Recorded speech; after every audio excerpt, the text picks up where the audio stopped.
Working with metal involves us working with tools. However, while these tools help us build our welding projects, these tools can also turn on us in a split second. Today, I'm either recreating injuries that I've seen with my own eyes in a welding shop, or speaking with somebody firsthand who has actually gone through these injuries. And as we go through these injuries, they are going to get worse and worse and much worse. And one of these injuries turned out to be even more shocking than I was expecting. Oh my God. Okay, let's start with this little fella here. This is the band saw. This is one of these tools that we all use. You get comfortable working with it, being kind of less assuming as a saw that could potentially hurt you. A lot of people lower their guards, and this one can get ya. As a matter of fact, these little fellas are responsible for approximately 3,600 serious injuries in a year in the US alone. Now, when I was back in welding school, there was one day that I remember really well. It was when I was going to school in one of the later levels of my apprenticeship that I was doing for welding, and we were doing aluminum welding, and involved with this was doing aluminum bend tests. What we had to do was finish our welding piece and then cut it up into strips, and one of the students at the end of the day was rushing big time to get this done. The day was nearly done. He was cutting his test plate into strips for the bend test, and as he was finishing his last cut from across the shop, the instructor yelled to make sure that you sweep off the bandsaw when you're done. When he was finished his cut, the first thing he did was reach across, kill the machine, turn it off, and then you guessed it, he went to brush off the table to clear the debris off of it. Now, using your hand, you can probably assume what happened next. Check this out. We have this fake hand here from Ballistic Dummy Labs, sweeping across to clear the debris with the machine still partially running. Oh my gosh, look at that. That took a split second for that to happen. After something like this happens, can you imagine the moment of panic that you would feel when you slowly raise your hand to open your eyes and see what happened? This dude lost one of his fingertips as well as badly cutting, pretty much exactly what we're looking at here with the dummy hand. You can see one fingertip is gone and the other one has been completely chopped into. As well as removing that one finger, it badly damaged a bunch of nerves and totally messed up some stuff with his other finger that did survive. Now again, take note, this saw was powered off. It was winding down, not even at full speed. And that machine didn't even blink taking his finger off. Lots of people have scars on their fingertips, their knuckles, their hands, all kinds of stuff. I honestly don't know if this dude got his digit reattached. I actually never saw him again. But you guys, over 3,600 injuries in the US alone with this little fella here. Use this thing here. This is a guard. Set it at the appropriate height above your workpiece. And when you power it down, always make sure that you wait for the blade to stop spinning. Ensure this before reaching in to clear any other pieces away, or especially if you're going to clean off the table. Anytime in the shop with anything, absolutely never ever be in a rush. This next story involves one of my friends who I worked with for over 15 years. And this one was caused by this little fella right here. Yes sir, this is a dead blow hammer. We use these all the time with fabrication and welding. My friend was actually tack welding a flange flat on his table to a base plate that he had clamped down. The flange had to sit flat and flush with the base plate on this table surface. You can see that I am using something to simulate a wire feed gun here. So as he was tacking along it, he would press down with his free hand to hold the piece flat to the table. Then he had to grab the dead blow hammer to give the top of it a good swat. This is going to ensure that the pieces sat down flat and met flush on the table surface. As he was moving along, tacking one by one, ensuring everything was aligned properly, and somehow, without realizing it, take a look at how the hand is positioned over the flange here, just like this. Without even realizing it, he finished his weld, he grabbed the hammer and gave it a good swing, and he absolutely smashed his hand over the top of the flange. So to demonstrate my buddy's injury here, let's switch to the dummy hand. His hand is positioned exactly like we see it right here, and here we go. 1, 2, 3.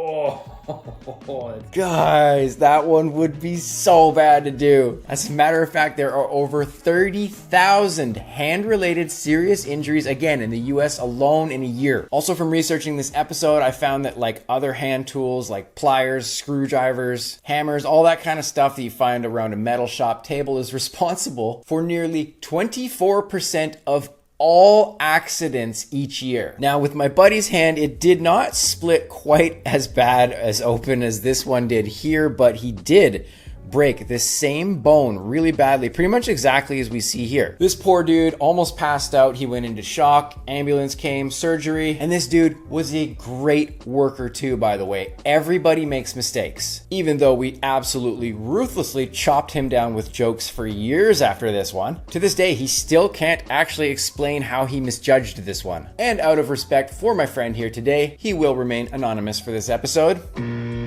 But you guys, like I said, he was a seasoned pro in our shop. He had no prior welding injuries, and honestly, we all get dinged up once in a while. Scrapes, burns, cuts, whatever. I was honestly one of the safest, most paranoid guys in the shop, and take a look at my hands here. You can see I have all kinds of scars to prove my years in the shop. About 20 years around tools and hot objects add up. But this one with my dude here was serious. Always be careful, especially like we talked about with the tools that you might not assume would do damage. They can turn on you in a blink of an eye. Let's check out this one here. Have you ever had anybody yell at you to put your eye protection on? I was actually walking by a construction site just the other day and this dude was working away. He had some steel pipe set up in a hot saw and he was cutting away full blast with it. And he had his eye protection hanging off the cool pocket of his new Carhartt jacket. He was making the cut and he was doing the old one eye shut, squinty kind of angle thing. Well, hopefully this next demonstration scares the daylights out of you. Have you ever gotten stuff in your eye before? It sucks. I've always been very good about wearing eye protection, but still it happens. Ricochets, things come up, get in your eye. About 20,000 workplace injuries happen each year, again in the US. There was actually a statistic that said about 90% of these eye injuries could have absolutely been taken care of and prevented by wearing eye protection. Now, being a welder, one of the most common things that I see us using as far as tools would be this little fella here. This is an angle grinder. Like I said, even with eye protection on, you can have little ricochets. These things come back and get you sometimes. These things can apparently shoot metal up to about 145 miles an hour, or little pieces of debris or particles. But for the sake of the video, let's increase the shock factor here. Let's crank it up for this demonstration and use this nail gun. Shout out to my neighbor Chris for letting me borrow this for this demonstration. Thanks, buddy. I'll leave it on your doorstep, just outside of your patio there. Okay, but here we go. We're getting set up for a direct shot to the eye, taking a moment to aim. Oh man, here we go. Ready? Oh my God. Dude, holy smokes. It goes into the eye like it's not even there. This thing is in there deep too. If this was a real eye, it would be trashed. Let's do it again. Oh my God, that one goes right into the bone. That's terrible. Let's do it again. Look at this. Your eye is just goo. And the eyelids in front of your eye are even softer and thinner. People doing the cut where they're doing the squint, your eyelid's not gonna do anything, bro. Put your eye protection on, please. As a matter of fact, let's test out how good the eye protection works here. These ones are super basic. They are from Heatwave Visuals. They were pretty cheap too. I'm gonna put them on here. There you go. You're looking pretty good, buddy. All right, same deal here. We're getting lined up, taking aim, the same velocity on the nail gun, and crazy.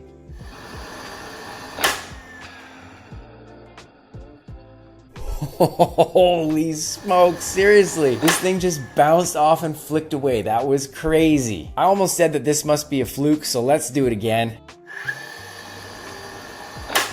And come on, no way, it just bounces off. This pair of eye protection was super cheap. It wasn't even that expensive. And when you wear them, they kind of actually look pretty cool. But look at this again. It completely protected the eye. Do I have to say this again? When you are working with stuff in the shop, wear your eye protection. Don't be a dink. Okay, let's get serious for a second here. This tool might be the most terrifying tool in the shop, in my personal opinion. That's right, this one is the table saw. I have cut a lot of aluminum sheet, a lot of aluminum plate on these things safely over the years. It can be done. But researching this one, this tool is responsible for over 30,000 injuries each year in the US alone, with approximately 10 complete finger amputations every day. Hang on a sec, let that sink in. I hate the table saw. It's so scary. We all have a story firsthand, or we know a guy who has a story about getting messed up with one of these things. As a matter of fact, this is my good friend Scotty. Scotty is a great dude and he's helped me out a ton with stuff in the gym. Go check him out. He's awesome.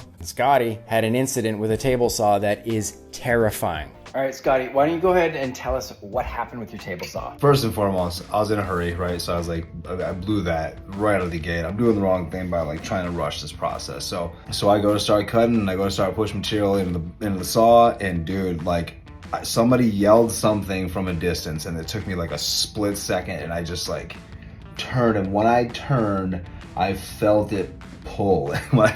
By the time I felt it pull to when it actually like I pulled my hand out was like just so fast. I yanked it out and I'm jumping around, I'm bouncing, and it's just hissing blood everywhere. I'm talking like everywhere. So we rushed to the hospital. They actually ended up doing a really, really good job of putting everything back together. It took me a couple years to get to use them again, but like all the way through, right? So you can see where that scar is, and it goes all the way through there, all the way through my thumb. So that whole tip was just hanging right off there. That's why my thumb doesn't look the same as my other one. It's pretty beat up.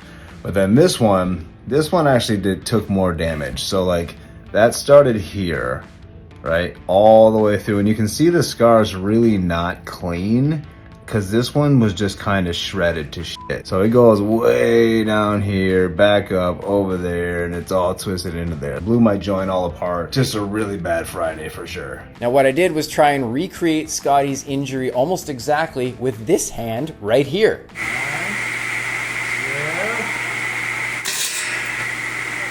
Okay, you can see how fast that happened in fast regular motion, but check it out in slow motion.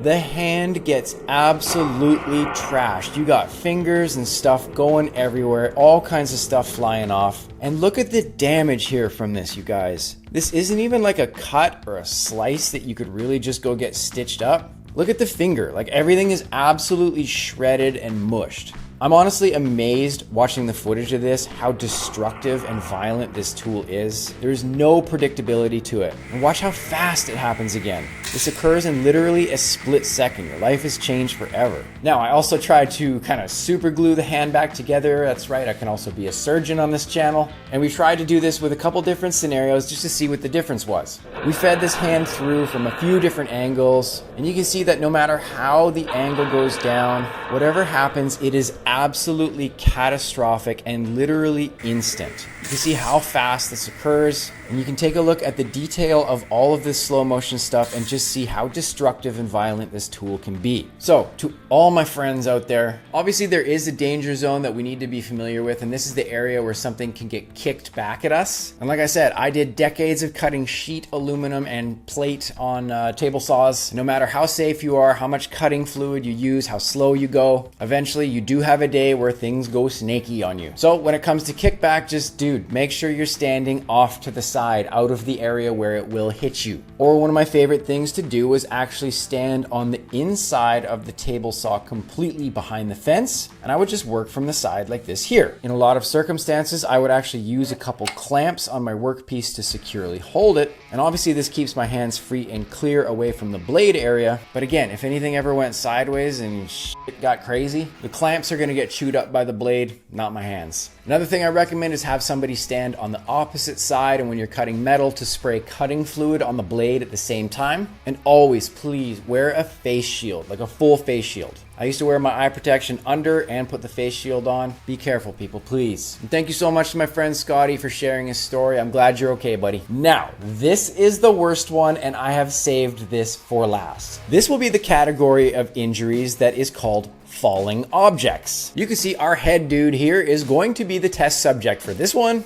and this is what we will be performing our scenario with. This is a 44-pound anvil. Yep, an anvil. So back in 2002 or 2003, when I was first starting to work in the shop that I came up in, one of the things, or the products that we made, it was super cool. We used to make soccer goals. They were like big aluminum soccer goals. You probably have all seen them. And when we finished welding them, we would stack all of these soccer goals up in a row on these carts to keep them safe. And one of the safety measures was they were supposed to be tied off securely to make sure that the stack didn't fall over. One day, there was a few dudes stacking up goal ends like every other day, and unfortunately, one of these dudes forgot to secure them. You guessed it, one of these goal ends slowly started tipping over, it fell, and boom, one of the stubs that the crossbars get mounted onto literally made perfect contact with the top of this guy's head. Now, I was like in proximity to kind of see this happen. I don't remember if this dude got knocked out or not, but I literally did see him arm in arm with two other guys helping him into the lunchroom with blood pouring out of his head.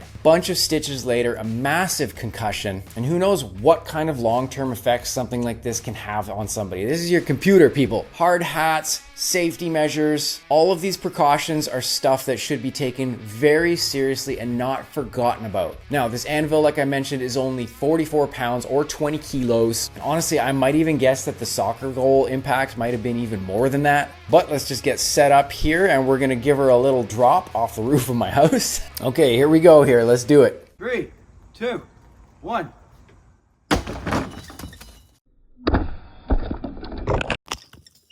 Okay, that one was just a little bit of a glancing blow. Let's check out the damage. That definitely removed a little bit of flesh. Think he's okay for another go? Oh, he's bleeding now. Wait, let me see. There's green blood? Yeah, it is. Oh, it's bleeding in the eye. So I guess similar to a soccer goal, even a glancing blow can really mess things up and cause damage. But for the sake of experimentation here, let's try and get a direct hit. We're gonna do it again here. Here we go. 3, 2, 1.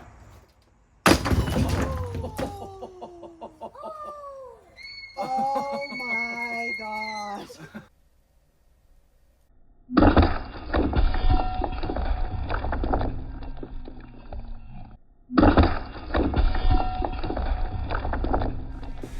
Now, I was expecting that the anvil would like split the skin or like crack the skull a little bit, but this dude's head literally exploded. The amount of carnage that this thing caused is mind-bending. So today, what did we learn here? We did some pretty extreme stuff for demonstrations, but when working in a metal or fab or welding shop or whatever, safety, no matter what, should always be #1 priority, no exceptions. Do you want a free workbook to learn how to TIG weld aluminum? Download it in the description below. It's completely free. Do a random act of kindness for a stranger today. My name is Dusty James. Feel and chill. We will talk soon. Peace.